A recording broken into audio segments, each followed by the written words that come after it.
अगर हमको कोई मच्छर काटा तो बेंच जो है। आर के मौर्य कॉमर्स क्लासेज के यूट्यूब चैनल में आपका स्वागत है। मैं राजकुमार मौर्य।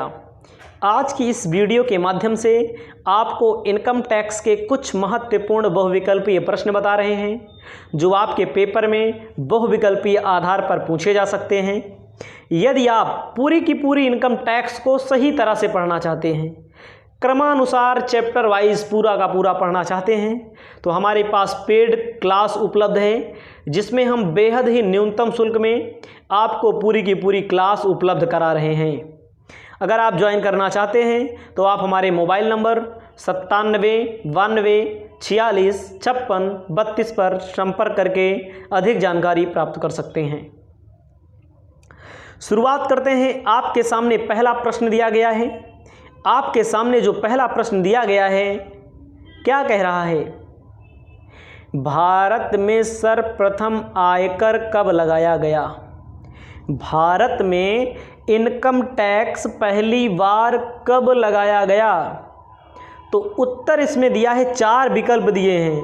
1860 दिया है, 1886 दिया है, 1918 और 1961। चार विकल्प दिए गए हैं। आपको सही विकल्प चुनकर उत्तर लिखना है। तो आपका सही विकल्प होगा ए। 1860 ईस्वी में भारत में पहली बार इनकम टैक्स लगाया गया। दूसरा प्रश्न, आयकर है। आयकर क्या है? प्रत्यक्ष कर, अप्रत्यक्ष कर, व्यापार कर, इनमें से कोई नहीं। इनकम टैक्स प्रत्यक्ष कर होता है, यानी कि डायरेक्ट टैक्स होता है, क्योंकि जिस व्यक्ति के ऊपर लगाया जाता है इनकम टैक्स उसी व्यक्ति से वसूला जाता है। अब आपको आगे ध्यान देना है। तीसरा नंबर प्रश्न और चौथा नंबर प्रश्न दिख रहा है। तीसरा नंबर प्रश्न, आयकर की दरें निर्धारित की जाती हैं। आयकर का जो रेट होता है 10%, 15%, 20% जो भी होता है उसको कौन निर्धारित करता है? कह रहा है पहला का आयकर अधिनियम द्वारा, बी वित्त अधिनियम द्वारा, सी अध्यादेश द्वारा, डी सीबीडीटी की सूचना द्वारा। तो यहाँ पर आपका जो आंसर होगा वित्त अधिनियम द्वारा। आंसर जो होगा वित्त अधिनियम।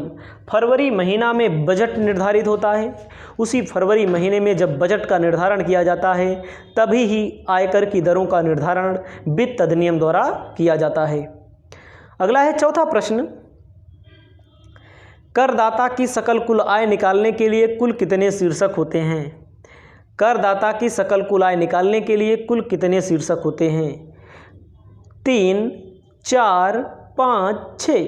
तो यहाँ पर आपका जो आंसर होगा 5, क्योंकि सकल कुल आय निकालने के लिए वेतन से आय, मकान संपत्ति से आय, उसके बाद व्यापार एवं पेशे से आय, पूंजी लाभ, अन्य साधनों से आय को जोड़ते हैं। आगे है पांचवा, वर्तमान आयकर अधिनियम निम्न प्रकार किया जाता है।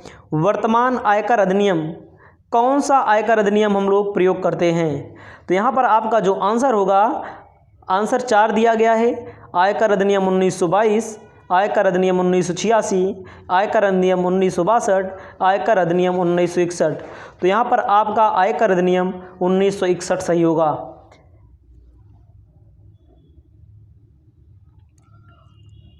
अगला है, प्रत्येक वर्ष 1 अप्रैल से प्रारंभ होने वाली 12 महीने की अवधि को क्या कहा जाता है?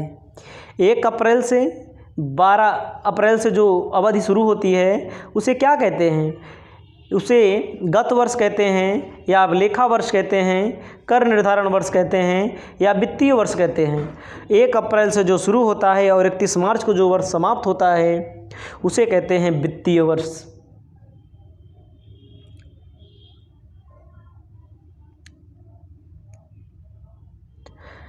अगला है, आय की परिभाषा है। आय की परिभाषा है सम्मिलित की हुई, पूर्ण, पेचीदा, सरल। जो आय की परिभाषा हुई है, आय की परिभाषा कोई एक निश्चित परिभाषा नहीं है। आय की कोई एक निश्चित परिभाषा नहीं है, इसलिए आपका ग नंबर आंसर सही होगा।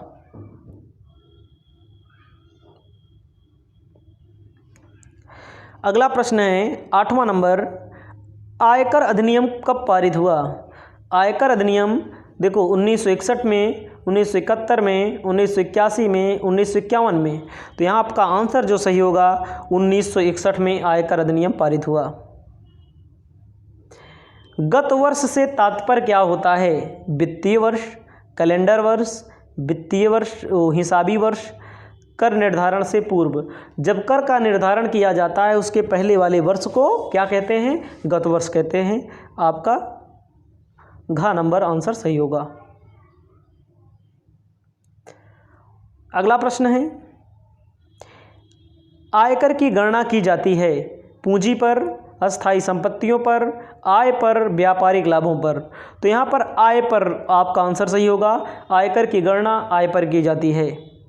11 नंबर, कर निर्धारण वर्ष की अवधि होती है 1 जनवरी से 31 दिसंबर, 1 अप्रैल से 31 मार्च, 1 अप्रैल से 31 दिसंबर, 1 जुलाई से 30 जून।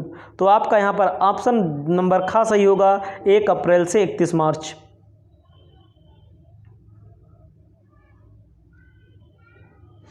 बारह नंबर, आयकर उन व्यक्तियों पर लगाया जाता है जिनकी आय किसी भी गत वर्ष में करमुक्त सीमा से कम हो।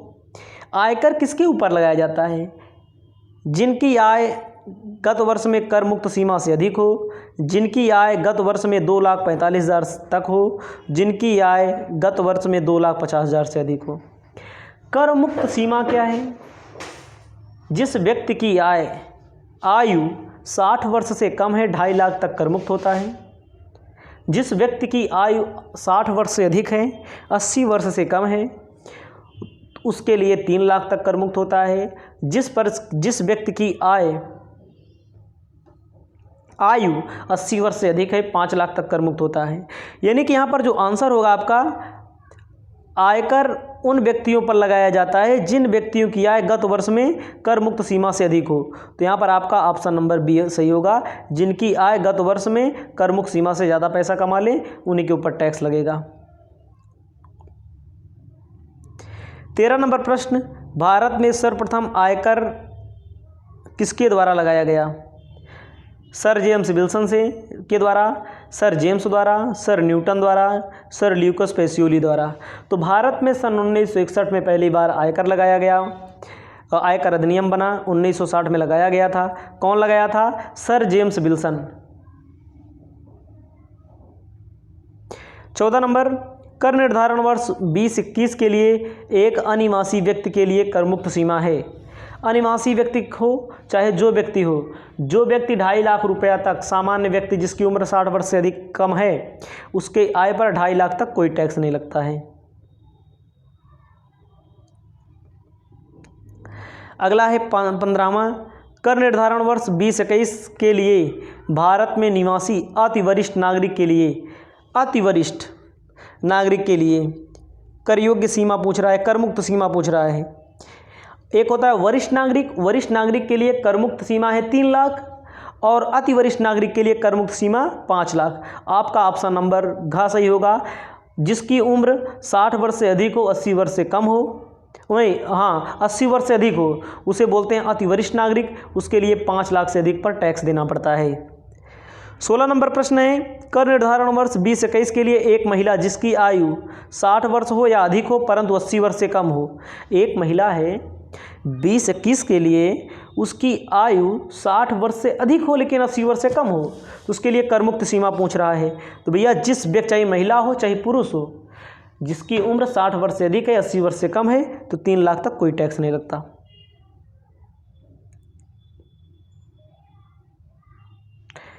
आगे हैं, आयकर विभाग नियंत्रण में कार्य करता है केंद्र सरकार के नियंत्रण में, राज्य सरकार के नियंत्रण में, मुख्य आयकर कमिश्नर में, प्रत्यक्ष करों का केंद्रीय बोर्ड। यहाँ पर आपका होगा प्रत्यक्ष करों के केंद्रीय बोर्ड के अंतर्गत कार्य करता है।